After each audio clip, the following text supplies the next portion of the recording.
Hello दोस्तों, welcome to emerging bulls. तो ये म्यूचुअल फंड सीरीज़ का ये दूसरा वीडियो है।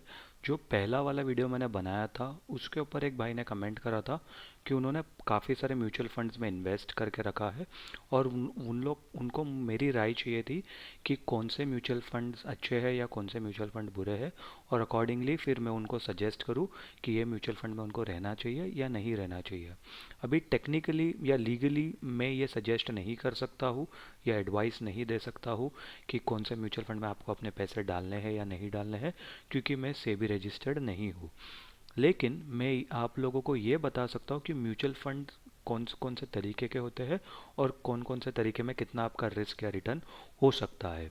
ठीक है, तो चलिए गाइज, ये वीडियो में हम लोग जानेंगे कि टॉप 3 जो म्यूचुअल फंड होते हैं वो किस तरीके से होते हैं या म्यूचुअल फंड का डिस्ट्रीब्यूशन किस तरीके से होता है।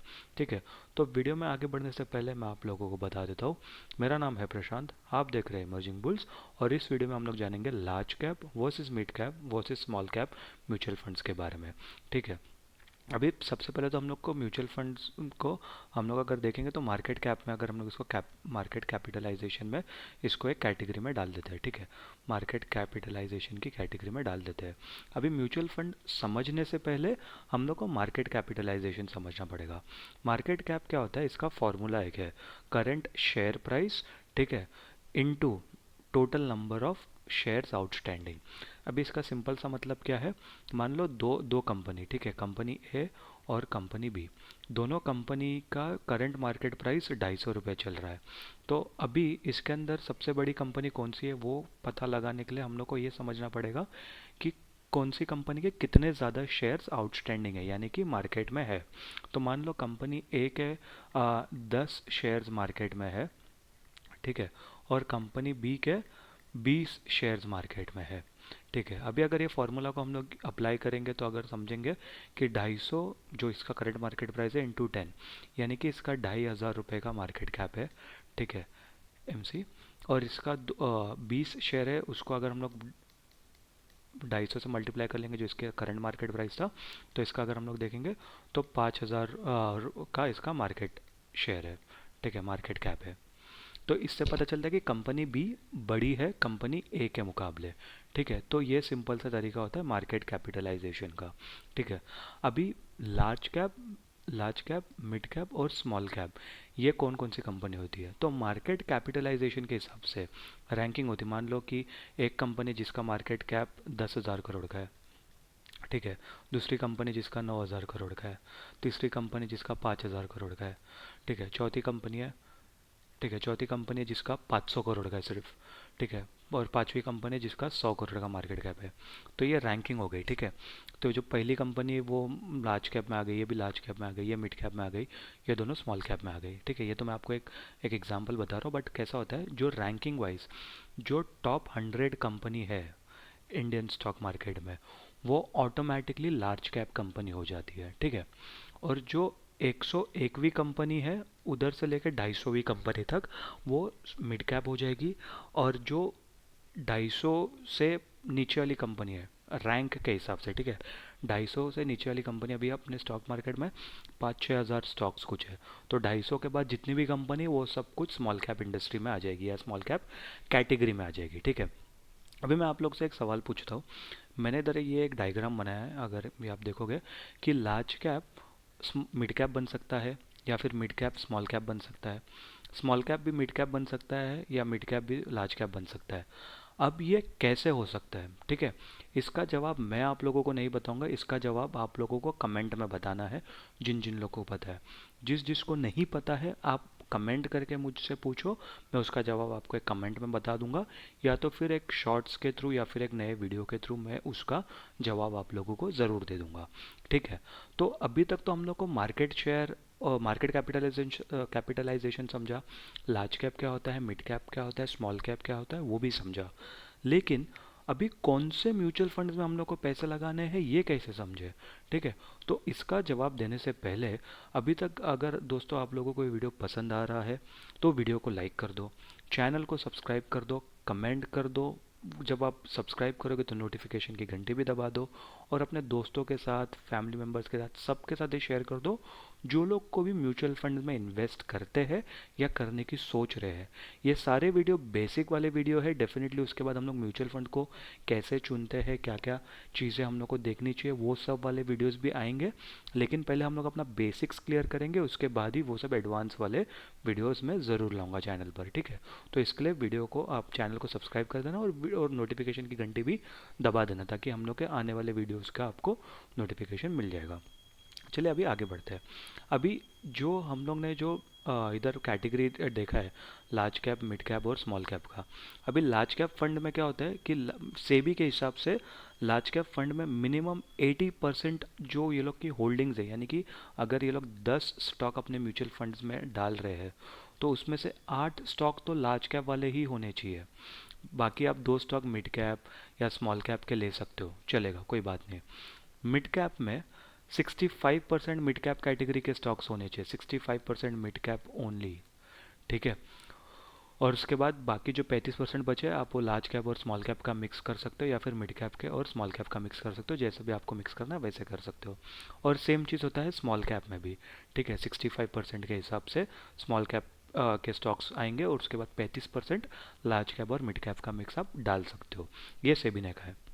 अभी अगर आप इधर इंटरेस्टिंग बात देखोगे कि लार्ज कैप को तो 80% दिया है, बट मिड कैप और स्मॉल कैप में 65% क्यों, ठीक है। तो सिंपल सा ये मतलब है कि भाई जो लार्ज कैप वाले जो इन्वेस्टर्स होते हैं यूजुअली वो लोग सेफ्टी देखते हैं या फिर लो वोलेटिलिटी देखते हैं, ठीक है। लो वोलेटिलिटी देखते हैं, ठीक है। तो अभी वो अगर लार्ज कैप में अगर मान लो 65%, अगर 35% अगर मिड कैप और स्मॉल कैप में अगर लोग ने अपने पैसे डाल दिए, तो ये हो सकता है कि जितना सेफ हम लोग लार्ज कैप को समझते हैं वो उतना सेफ शायद नहीं होगा, करेक्ट। मिड कैप और स्मॉल कैप में तो 65% इसलिए बोला है ताकि जो सेबी है या फिर जो भी हम लोग की जो भी रेगुलेटरी बॉडी है, वो लोग ये चाहते हैं कि आपका exposure as an individual investor, आपका एक्सपोजर मिड कैप और स्मॉल कैप कंपनी में कम हो, बट इतना भी कम ना हो कि आप जो इसके लिए जो रिस्क लेने के लिए रेडी हो तो उसके वजह से क्या बोलते हैं आपके रिटर्न्स भी कम ना हो जाए। तो इसके लिए 65-75 ये एक अच्छा नंबर है, क्योंकि बाकी कैसा होता है आपके 65% आपने इधर मिड कैप में डाल दिया, और हालांकि इधर स्मॉल कैप में भी वो लोग डाल सकते हैं, बट आइडली ऐसा होना चाहिए, मतलब मेरे हिसाब से कि 65% मिड कैप में है, 15% मान लो स्मॉल कैप में डालो और 10% लार्ज कैप में। वैसा कुछ मिक्स करेंगे तो फिर मिड कैप में भी जो तो हम लोग का जो रिस्क हो जाता है वो थोड़ा सा कम हो जाएगा, और सेम स्मॉल कैप में भी हो जाता है, ठीक है। बट हर एक फंड मैनेजर अपना अपना स्ट्रैटेजी यूज़ करके वो लोग पैसे इन्वेस्ट करते हैं। तो इसके लिए सेबी ने सिर्फ ये एक गाइडलाइन दिया है कि भाई इतना मिनिमम तो आपको ये कैटेगरी में जो डालना है, बाकी 20-30% आपको छूट दिया, आपको जिसमें डालना है डालो, ठीक है। अभी अगर हम लोग यहाँ पर देखेंगे तो इन्वेस्ट करने से पहले हम लोग को ये समझना ज़रूरी है कि जिस भी चीज़ में हम लोग इन्वेस्ट कर रहे हैं उसका रिस्क क्या है, रिटर्न क्या है, कितना फ्रीक्वेंटली मैं उसको या कितना इजीली मैं उसको बाय या सेल कर सकता हूँ, ठीक है। तो अभी अगर हम लोग लार्ज कैप का बात करेंगे तो रिस्क इसमें लो है। अब जब मैं लो रिस्क बोल रहा हूँ तो इसका ये मतलब नहीं कि रिस्क ना के बराबर है। कभी भी आप इक्विटी में इन्वेस्ट करोगे, ठीक है, इक्विटी में इन्वेस्ट करोगे तो रिस्क तो होगा ही, ठीक है। इक्विटी बिना रिस्क के आएगा नहीं, या इक्विटी तो छोड़ दो, कोई भी इन्वेस्टमेंट आपको बिना रिस्क के तो मिलेगा ही नहीं। कुछ इन्वेस्टमेंट होंगे जो 2% रिस्क देंगे, कुछ इन्वेस्टमेंट होंगे जिसपे 20% का रिस्क होगा, लेकिन रिस्क तो होगा ही, ठीक है। क्योंकि अगर रिस्क नहीं है तो रिटर्न नहीं है, ठीक है। आप सभी लोगों ने वो जो स्कैम 1992 का डायलॉग तो सुना होगा, रिस्क है तो इश्क है, ठीक है। तो वही सेम बात हो जाती है। अब जब मैं यहाँ पर बोल रहा हूँ कि लो है, तो ये किसके मुकाबले लो है, ये मिड कैप के मुकाबले इसका रिस्क लो है। और स्मॉल कैप में रिस्क काफ़ी ज़्यादा हाई है। हाई किसके मुकाबले, लार्ज कैप और मिड कैप के मुकाबले काफ़ी ज़्यादा रिस्क इसमें हाई है, क्योंकि स्मॉल कैप यानी कि छोटी छोटी कंपनीज होती है ना, ठीक है। अभी छोटी छोटी, अभी ऊपर से 2,500 सॉरी 250 के बाद वाली जितनी भी कंपनी, अभी अगर मैं 5,000 कंपनी भी पकड़ूँ तो 4,750 कंपनी में से किधर भी जो म्यूचुअल फंड मैनेजर है वो किधर भी इन्वेस्ट कर सकता है। अभी 4,750 कंपनी में से मान लो उस म्यूचुअल फंड मैनेजर ने, ऑब्वियसली म्यूचुअल फंड मैनेजर लोग भी अपना रिसर्च जो सब करते हैं नो डाउट, बट मान लो उन्होंने कुछ ऐसी 30 कंपनी या 40 कंपनी में इन्वेस्ट कर दिया जो काफ़ी ज़्यादा छोटी है, और उसमें से 10 से 15 कंपनी 1 डेढ़ 2 महीने में बंद हो गई क्योंकि उनके पास पैसे नहीं थे, या कुछ कोविड जैसी सिचुएशन आ गई, या कुछ भी हो गया। तो इसलिए रिस्क ज़्यादा होता है इसके अंदर, ठीक है। तो ये चीज़ का हम लोग को ध्यान देना चाहिए। अभी अगर हम लोग रिटर्न्स की बात करेंगे, तो रिटर्न्स भी लार्ज कैप में लो होता है कंपैरेटिवली मिड कैप से और कंपैरेटिवली स्मॉल कैप से। मिड कैप में हाई रिटर्न होता है इसके मुकाबले, लार्ज कैप के मुकाबले, बट स्मॉल कैप के मुकाबले कम रिटर्न होता है, और स्मॉल कैप में सबसे ज़्यादा रिटर्न होने के चांसेस होते हैं। तो इसीलिए आप लोगों ने सुना होगा हाई रिस्क हाई रिवॉर्ड। ठीक है, high risk high reward, very high risk very high reward. ठीक है, वैसा होता है। क्यों मालूम है क्या? अभी जैसे मान लो रिलायंस, अभी रिलायंस का मार्केट कैपिटलाइजेशन मुझे अभी पता तो नहीं कितना है, बट फॉर एग्जांपल अगर हम लोग मान लेते हैं 3 लाख करोड़ का मार्केट कैपिटलाइजेशन है। ठीक है, 3 लाख करोड़ का मार्केट कैप है। अभी अगर रिलायंस को यहाँ से डबल होना है तो उसको 6 लाख करोड़ का मार्केट कैप जाना होगा, क्योंकि उसका स्टॉक प्राइस बढ़ेगा तभी तो उसका मार्केट कैप बढ़ेगा, करेक्ट। और स्टॉक प्राइस बढ़ेगा तभी तो मुझे रिटर्न आएगा, या फिर रिलायंस और ज़्यादा शेयर इशू करेगा, वो तब की बात है। बट और अगर कोई दूसरी कंपनी मान लो, फॉर एग्जांपल अशोक लेलैंड, ये एक हम लोग का मिड कैप कंपनी है। अशोक लेलैंड का मान लो 1 लाख करोड़ का ये लोग का मार्केट कैप है। तो 1 लाख करोड़ से 2 लाख करोड़ बनने में फिर भी इतना ज़्यादा टाइम नहीं जाएगा जितना 3 से 6 बनने में जाएगा, या फिर 1 से 1.5 बनने में भी इतना ज़्यादा टाइम नहीं जाएगा। ठीक है। और कोई तीसरी ऐसी कंपनी है, मान लो इमर्जिंग बुल्स कॉरपोरेशन। ठीक है, हम लोग ने अपनी कंपनी लिस्ट कर दी स्टॉक मार्केट पे। ठीक है, मान लो अभी हम लोग की कंपनी 500 करोड़ की है सिर्फ। ठीक है, अभी 500 करोड़ से 1000 करोड़ होने में इसको ज़्यादा टाइम नहीं लगेगा, फटफट हो जाएगा। ठीक है, और 1000 करोड़ से इनफैक्ट 5000 करोड़ होने को भी इसको ज़्यादा टाइम नहीं लगेगा, फटफट हो जाएगा। तो इसके लिए रिटर्न्स काफ़ी ज़्यादा हाई हो जाते हैं, बट उसी मामले में रिस्क भी हो जाता है। क्योंकि अगर रिलायंस को मान लो अगर कल को लॉस हो गया, तो वो लोग की कंपनी ऑलरेडी 3 लाख करोड़ की है। ठीक है, 3 लाख करोड़ से वो घटकर भी 2 लाख करोड़ पे भी आ गई, मतलब 1 लाख करोड़ का लॉस भी हो गया वो लोग को, तो भी वो 2 लाख करोड़ में one of the biggest company फिर भी रहेगी। Same goes with Ashok Leyland, उस लोग का 1 लाख करोड़ से वो मान लो अगर आधी भी हो गई तो भी 50,000 करोड़ पे रहेगी। ठीक है। और स्मॉल कैप कंपनी में अगर मेरी 500 करोड़ की कंपनी, अगर मुझे घाटा हो गया, कुछ बड़ा एक लॉस हो गया, तो मेरा 300-400 करोड़ का लॉस तो एक ही उसमें चला जाएगा, तो मैं 100 करोड़ 100-200 करोड़ में कैसे सर्वाइव कर पाऊंगा? समझ रहे हो, वो चीज़ हो जाती है। तो वो, और ऊपर से स्मॉल कैप कंपनी में काफ़ी ज़्यादा मैनिपुलेशन होने के चांसेस भी होते हैं। मैं ये नहीं कह रहा हूँ कि ऐसा मिड कैप कंपनी में या लार्ज कैप कंपनी में नहीं होंगे, बट स्मॉल कैप कंपनी में कंपैरेटिवली मैनिपुलेशन होने के चांसेस ज़्यादा होते हैं। ठीक है, इस बात का ध्यान रखना चाहिए। अभी लिक्विडिटी, लिक्विडिटी यानी कि कितने आसान तरीके से आप उसके अंदर ट्रांजैक्शन कर सकते हो। तो लार्ज कैप कंपनी में तो काफ़ी हाई लिक्विडिटी होती है, यानी कि काफ़ी इजीली आप आपके म्यूचुअल फंड खरीद और बेच सकते हो। आइडियली कोई भी म्यूचुअल फंड हो, चाहे वो लार्ज कैप हो, स्मॉल कैप हो, हाई मिड कैप हो, बैलेंस्ड म्यूचुअल फंड हो, डेट म्यूचुअल फंड हो, यूजुअली म्यूचुअल फंड्स में आपको लिक्विडिटी की इशू आती नहीं है। बट मैं कंपैरिजन के हिसाब से बता रहा हूँ कि कंपैरिजन में, और ये लार्ज कैप मिड कैप और स्मॉल कैप स्टॉक्स के हिसाब से भी आप इसको सोच सकते हो। ठीक है, क्योंकि mutual fund at the end of the day करता है क्या? वो स्टॉक्स में इन्वेस्ट करता है ना, क्योंकि हम लोग ये इक्विटी म्यूचुअल फंड की बात कर रहे हैं। ठीक है, ये जो म्यूचुअल फंड का जो टाइप है, ये इक्विटी म्यूचुअल फंड है, तो इक्विटी मतलब स्टॉक्स में इन्वेस्ट कर रहे हैं। तो large cap stocks, mid cap stocks और स्मॉल कैप स्टॉक्स, वो लोग में सेम चीज़ हो जाती है, रिस्क लार्ज कैप में कम होगा, रिटर्न भी कम होगा, लिक्विडिटी ज़्यादा होगी। वैसे ही होता है, मिड कैप में भी सेम यही चीज़ फॉलो होगी, स्मॉल कैप में भी सेम यही चीज़ फॉलो होगी। तो लिक्विडिटी लार्ज कैप में काफ़ी ज़्यादा हाई होती है, मिड कैप में हाई होती है, और स्मॉल कैप में लो होती है, क्योंकि स्मॉल कैप में ज़्यादा जो बड़े बड़े इन्वेस्टर लोग होते हैं ना, जो F I eyes D I, वो लोग पैसे लगाने के पहले 10 बार ही सोचते हैं। काफ़ी बारी जो इधर मतलब जो डी आई आईज भी होते हैं, वो लोग भी काफ़ी बारी हर हर एक स्मॉल कैप में पैसे लगाने के पहले 10 बार सोचेंगे, बहुत वो लोग अपना रिसर्च करेंगे, फिर ही वो लोग पैसे लगाएंगे। बट जो लार्ज कैप कंपनीज रहती है, ये प्रूवन कंपनी है, जो लोग आप नाम ऑलरेडी सुनते हो।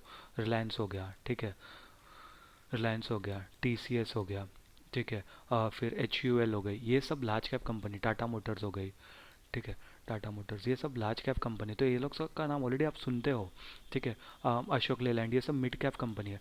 अशोक लेलैंड ये सब मिड कैप कंपनी है, सबका भी नाम हम लोग सुनते हैं। ठीक है, स्मॉल कैप कंपनी के भी नाम ऐसा नहीं कि हम लोग सुनते नहीं, कभी सुने हैं काफ़ी सारा, बट ज़्यादा से ज़्यादा आपने कितने कंपनी के नाम सुने होंगे? स्टॉक मार्केट में 5000 कंपनी लिस्टेड है, मान लो इसमें से हम लोग ने 500 कंपनी के नाम सुने होंगे। ठीक है, ठीक है, 500 कंपनी के नाम हम लोग ने सुने होंगे, जो कि लार्ज कैप मिड कैप में तो आ गए 250 कंपनी में, स्मॉल कैप के भी पहले 250 कंपनी में आ गए, बट जो बची हुई 4500 कंपनी है, उसके नाम तो शायद हम लोग ने कभी सुने ही ना होंगे। और क्या पता जो स्मॉल कैप फंड जिसमें हम लोग इन्वेस्ट कर रहे हैं, वो फंड मैनेजर ने उन 4,500 कंपनी में से 90% कंपनी में इन्वेस्ट करके रखा हो, है ना, होने को वो भी हो सकता है, तो उसके अंदर लिक्विडिटी मिलना काफ़ी ज़्यादा एक मुश्किल हो जाता है। ठीक है, तो इस बात का हम लोग को ध्यान रखना चाहिए। अभी सवाल ये आता है कि चलो हम लोग को लार्ज कैप फंड समझ में आ गया, मिड कैप फंड समझ में आ गया, स्मॉल कैप फंड समझ में आ गया, ये लोग का रिस्क रिवॉर्ड और लिक्विडिटी रेशियो भी हम लोग को समझ में आ गया, large cap small cap mid cap का कैपिटलाइजेशन वो सब जो भी होता है वो सब भी समझ में आ गया। अभी इन्वेस्ट कैसे करें, ठीक है, तो ये देखो, ये मेरा पॉइंट ऑफ व्यू है कि इन्वेस्ट कैसे करना चाहिए। ठीक है, सबका पॉइंट ऑफ व्यू अलग हो सकता है, सबके रिस्क के ऊपर डिपेंड करता है कि कौन कितना रिस्क ले सकता है, कौन कितना रिस्क नहीं ले सकता है। ठीक है, सबसे पहले तो ये अगेन ये मेरी राय है, इसको कोई भी एक रिकमेंडेशन के हिसाब से मत समझना। ठीक है, आप खुद के हिसाब से खुद का एनालिसिस करना, खुद को मद्देनज़र रखते हुए कि भाई आप कितना रिस्क ले सकते हो मार्केट में और कितना आपको रिटर्न्स भी देखना है, और बहुत सारी चीज़ें खुद को एनालाइज करके फिर ही इन्वेस्टमेंट का डिसीजन कभी भी बनाना, चाहे वो म्यूचुअल फंड्स की बात हो, चाहे कोई भी और दूसरे एसेट की बात हो। ठीक है, अभी तो सबसे पहले तो म्यूचुअल फंड में कभी भी आप इन्वेस्ट करने का सोच रहे हो ना, मिनिमम मिनिमम वो 3 साल के प्लस होना चाहिए, और अगर हो सके तो वो 7 साल प्लस होना चाहिए, तब जाके ही आपको म्यूचुअल फंड का एक अच्छा बेनिफिट मिलेगा। ठीक है, तो ये बात का ध्यान रखना चाहिए। अगर आप बोलो कि म्यूचुअल फंड को मैं 6 महीने इन्वेस्ट कर रहा हूँ, तो फिर आप ना ही करो तो ज़्यादा अच्छा है। अगर स्पेसिफिकली इक्विटी म्यूचुअल फंड की बात करें, डेट म्यूचुअल फंड तो आप डेफिनेटली 6 महीने के लिए कर सकते हो। डेट म्यूचुअल फंड 6 महीने के लिए आप एक बार कर भी दोगे तो भी चलेगा, कोई बात नहीं। ठीक है, क्योंकि इक्विटी म्यूचुअल फंड में वोलेटिलिटी ज़्यादा होती है ना, तो वो बात का ध्यान रखना चाहिए। वोलेटिलिटी यानी कि उतार चढ़ाव काफ़ी ज़्यादा होता है, कि आज मान लो कोई स्टॉक 100 रुपये का है, कल वो घट कर 90 रुपये का हो गया, परसों वो बढ़कर 120 रुपये का हो गया, वापस उसके दिन बाद घटकर 80 रुपये का हो गया। मतलब इतना ज़्यादा भी वोलेटिलिटी नहीं रहता है, बट समझाने के लिए मैंने आपको ये एक एग्जांपल दिया। ठीक है, अभी मेरे हिसाब से अगर मान लो आपके पास 100 रुपये है, तो सब पूरा का पूरा 100 रुपया लार्ज कैप में नहीं डाल देना है, या पूरा का पूरा 100 रुपया मिड कैप में, या पूरा का पूरा 100 रुपया स्मॉल कैप में नहीं डालना है। ठीक है, अगेन ये मेरी सोच है, सबकी सोच अलग हो सकती है। सब अपना एज एज भी बहुत बड़ा एक फैक्टर हो जाता है कि आपको कौन से फंड में इन्वेस्ट करना चाहिए। जैसे मान लो कोई बंदा है जिनकी उम्र 65 ईयर्स की है, ठीक है, अभी उनको क्या चाहिए, उनको इस उम्र में चाहिए उनका पैसा सेफ हो, तो वो 90% पैसा या 100% पूरा पैसा लार्ज कैप में डाल सकते हैं, या फिर डेट म्यूचुअल फंड में डाल सकते हैं। अभी किसी भाई की उम्र होगी 40 साल, तो वो पैसा स्प्लिट कर सकते हैं लार्ज कैप, मिड कैप और स्मॉल कैप में। किसी की उम्र मान लो 20-22 साल है, तो वो स्मॉल कैप में 80% पैसा डाल सकते हैं, और क्या कहते हैं 10% मिड कैप में, 10% लार्ज कैप में। ठीक है, वैसा भी कर सकते हो, तो वो भी एक चीज़ अपने को ध्यान रखना चाहिए, उसके बाद ही वैसा आप स्प्लिट अपना बना सकते हो। ठीक है, तो उस बात का ध्यान रखना चाहिए। अभी अगर आपको इसके बारे में समझना हो तो एक चैनल है, अंकुर वारिकू। ठीक है, अंकुर वारिकू का एक चैनल है। ठीक है, अभी देखो, मैं तो उनको पर्सनली जानता नहीं, मैंने उनके काफ़ी सारे वीडियोस देखे, काफ़ी ज़्यादा अच्छे कंटेंट बनाते हैं वो, और उनके चैनल पे भी आपको वीडियो अपना म्यूचुअल फंड्स के ऊपर काफ़ी ज़्यादा वीडियोस मिल जाएंगे। तो उनके चैनल पर ना एक सीरीज़ आती है मनी मैटर्स करके। मनी मैटर्स में ना काफ़ी लोगों का वो इंटरव्यू लेते हैं, ठीक है, और उसके बाद उनको सजेस्ट करते हैं कि कहाँ पर कैसे इन्वेस्ट करना चाहिए, जो भी पैसा फाइनेंस के ऊपर। तो आप वो चैनल जाके देख सकते हो, उनके वो कुछ वीडियोस देखो, आपको वैसे ही समझ में आ जाएगा कि हाँ भाई कैसे हम लोग को और इन्वेस्टमेंट करना चाहिए। अगर आपको वो चैनल जाके नहीं देखना है तो मुझे कमेंट करके बता दो, तो मैं भी और डिटेल में आपको समझाने की कोशिश करूँगा। बाय द वे, इसी वीडियो में हम लोग बात करेंगे कि कैसे हम लोग को इन्वेस्ट करना चाहिए, या रादर मेरा तरीका कैसा है इन्वेस्ट करने का। तो मैं क्या करता हूँ, अभी देखो मेरी जो एज है, मैं अभी 29 ईयर्स का हूँ। ठीक है, 29 ईयर्स में मुझे ऐसा लगता है कि मैं कम से कम और 35 साल से 40 साल इन्वेस्ट करूँगा, 35 से 40 साल इन्वेस्ट करने वाला हूँ। ठीक है, तो मेरा जो होराइज़न है, यानी कि इन्वेस्टमेंट होराइज़न है, वो काफ़ी ज़्यादा बड़ा है, मेरे पास टाइम काफ़ी ज़्यादा है। ठीक है, तो उसके लिए मैं क्या करता हूँ कि मान लो फॉर एग्ज़ाम्पल मेरे पास 100 रुपये पड़े हैं। ठीक है, वो 100 रुपये को मैं क्या करूँगा, मैं 40 रुपये मैं लार्ज कैप में डालूंगा। ठीक है, मैं 20 रुपये मैं मिड कैप में डालूंगा, और बाकी 40 रुपये मैं स्मॉल कैप में डालूंगा। अभी क्यों ऐसा, क्योंकि देखो इसके अंदर रिस्क काफ़ी ज़्यादा हाई है, नो डाउट, बट रिटर्न भी काफ़ी ज़्यादा हाई है, और ऊपर से मैं एक लंबे अवधि के लिए पैसा डालने वाला हूँ, यानी कि 40 साल, 35-40 साल में, तो वो मोटा मोटी वो जो भी क्या बोलते हैं जो रिस्क है ना, ये उसको टॉलरेट कर लेगा।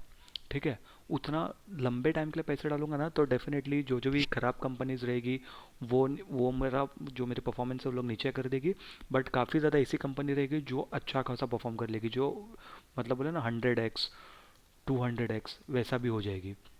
तो वो मुझे एक अच्छा खासा रिटर्न देगी, और जो मेरा जो ये जिसके वजह से मेरा लॉस हुआ रहेगा ना, लॉस मेरा निगेट हो जाएगा। ठीक है। मिड कैप में ऑब्वियसली, मिड कैप में भी मैं ज़्यादा पैसे नहीं डालूंगा, क्योंकि कैसा है कि मैंने लार्ज कैप में ऑलरेडी, लार्ज कैप में सेफ्टी के लिए लिया है 40%। ठीक है। मिड कैप में भी अगर मान लो मैं क्या कहते हैं, फॉर एग्जाम्पल अगर मैंने इधर लार्ज कैप में 30% ले लिया था, मिड कैप में 30%, और इधर अगर 40% कर लेता तो मेरा 70% हाई रिस्की एसेट में वो रहेगा। बट अभी मेरा 60% है। अभी क्या ये मैं ज़िंदगी भर यही सेम चीज़ फॉलो करूँगा? बिल्कुल भी नहीं, क्योंकि जैसा कि मैंने कहा कि जैसा जैसा एज बढ़ता है तो वैसा वैसा आपका जो पैसे का रिक्वायरमेंट है और आपका रिस्क लेने का क्षमता भी ऊपर नीचे हो जाता है, क्योंकि ऑब्वियसली ज़्यादा आपके ऊपर रिस्पॉन्सिबिलिटी आएगी, तो आपको ये चाहिए रहेगा कि आपका पैसा थोड़ा थोड़ा सेफ एसेट में या सेफ जगह पर है। तो जैसे मान लो अभी मैं 40% इन्वेस्ट कर रहा हूँ, ठीक है, 20% मिड कैप में कर रहा हूँ, 40% स्मॉल कैप में कर रहा हूँ। हो सकता है आज से 2 साल बाद मैं 25% स्मॉल कैप में करूँ, मिड कैप में मैं 30% कर लूँ, और इसमें 55% कर लूँ। ठीक है। और आज से 10 साल बाद मान लो लार्ज कैप में मेरा 70% हो गया, इसमें मेरा 15%, इसमें मेरा 15%, वैसा हो सकता है। तो वो चीज़ हम लोग को समझना चाहिए कि कभी भी कोई भी एक जगह पे आपको इन्वेस्ट नहीं करना है, चाहे लार्ज कैप, मिड कैप है, स्मॉल कैप हो। ठीक है। बट हमेशा हम लोग को 2-3 अलग अलग म्यूचुअल फंड्स में इन्वेस्ट करने चाहिए। अभी जिस भाई ने मुझसे सवाल पूछा था पिछले वीडियो में, उनके उन्होंने मैंने उनका जो भी उन्होंने क्या बोलते हैं, उनके जो फंड कौन कौन से फंड में कितने पैसे डाले उन्होंने वो बताए थे मुझे। अभी जितना मुझे याद है कुछ 8 से 9 म्यूचुअल फंड्स में उन्होंने पैसे डाले थे। अभी ना पंगा क्या मालूम है, अगेन ये मेरा वे ऑफ थिंकिंग है। आप चाहिए तो दूसरे यूट्यूबर्स का वीडियो भी जाके देख सकते हो, खुद भी रिसर्च आप कर सकते हो, या आपका कोई फ्रेंड या फैमिली मेम्बर है जिन लोगों को ज़्यादा पता है, तो आप वो लोग से भी पूछ सकते हो। ठीक है। कैसा होता है ना, काफ़ी सारे म्यूचुअल फंड्स में ना ओवरलैपिंग हो जाती है। ओवरलैप का मतलब क्या होता है कि मान लो एक म्यूचुअल फंड है, ठीक है, एक म्यूचुअल फंड है जिसने 5 स्टॉक में इन्वेस्ट करा है, दूसरे म्यूचुअल फंड ने 5 स्टॉक में इन्वेस्ट करा है, तीसरे म्यूचुअल फंड ने 5 स्टॉक में इन्वेस्ट करा है। अभी काफ़ी बार ऐसा होगा ना कि ये म्यूचुअल फंड, ये म्यूचुअल फंड और ये म्यूचुअल फंड के 2 से 3 स्टॉक सेम ही होंगे। तो क्या हो रहा है कि आपका उस पर्टिकुलर स्टॉक में एक्सपोजर काफ़ी ज़्यादा हाई हो रहा है। ठीक है, एक्सपोजर काफ़ी ज़्यादा हाई हो रहा है, और साथ ही साथ उस सेक्टर में भी काफ़ी ज़्यादा एक्सपोजर हाई होगा। ठीक है। तो इस बात का हम लोग को ध्यान रखना चाहिए। तो इसीलिए मेरे सजेशन में हमेशा ये रहेगा कि ज़्यादा से ज़्यादा आपके पास इक्विटी के 3 से 4 म्यूचुअल फंड से ज़्यादा नहीं होने चाहिए। मान लो एक लार्ज कैप हो गया, एक मिड कैप हो गया, एक स्मॉल कैप हो गया। ठीक है। और एक कोई मान लो फ्लेक्सी कैप हो गया। ठीक है। वैसा आप कुछ सोच सकते हो, फ्लेक्सी कैप हो गया, या एक डिविडेंड वाला म्यूचुअल फंड हो गया। वैसे आपके पास पांचवा, छठा, सातवां म्यूचुअल फंड कब आना चाहिए? मान लो पांचवा म्यूचुअल फंड आपका डेट म्यूचुअल फंड हो गया। ठीक है। छठा आपका गोल्ड म्यूचुअल फंड हो गया। ठीक है। सातवां म्यूचुअल फंड जिसको मैं इतना ज़्यादा, जो मुझे इतना ज़्यादा पसंद नहीं है, और सच बोले तो मैंने कभी इन्वेस्ट भी नहीं करा है, वो है मल्टी एसेट। ठीक है। अब मल्टी एसेट, इसके ऊपर भी मैं वीडियो लेके आ जाऊंगा, बट मुझे पर्सनली इतना ज़्यादा पसंद नहीं है। ऑब्वियसली इसके भी अच्छे खासे नुकसान फ़ायदे सब कुछ होंगे। हर एक म्यूचुअल फंड के प्रोज एंड कॉन्स होते हैं, ऐसा नहीं कि सब एक ही में सब कुछ अच्छा मिलेगा या एक ही में सब कुछ बुरा मिलेगा। बट डेफिनेटली उसका भी अगर आपको वीडियो चाहिए तो कमेंट कर देना, मल्टी एसेट, डेट, गोल्ड, वो सब भी आप कमेंट कर देना, तो मैं उसके वीडियो लेके आ जाऊँगा। ऐसे ना वैसे तो वीडियो आएंगे ही चैनल पे, बट आप कमेंट करोगे तो जल्दी से जल्दी वीडियो लाने की कोशिश करूँगा। ठीक है।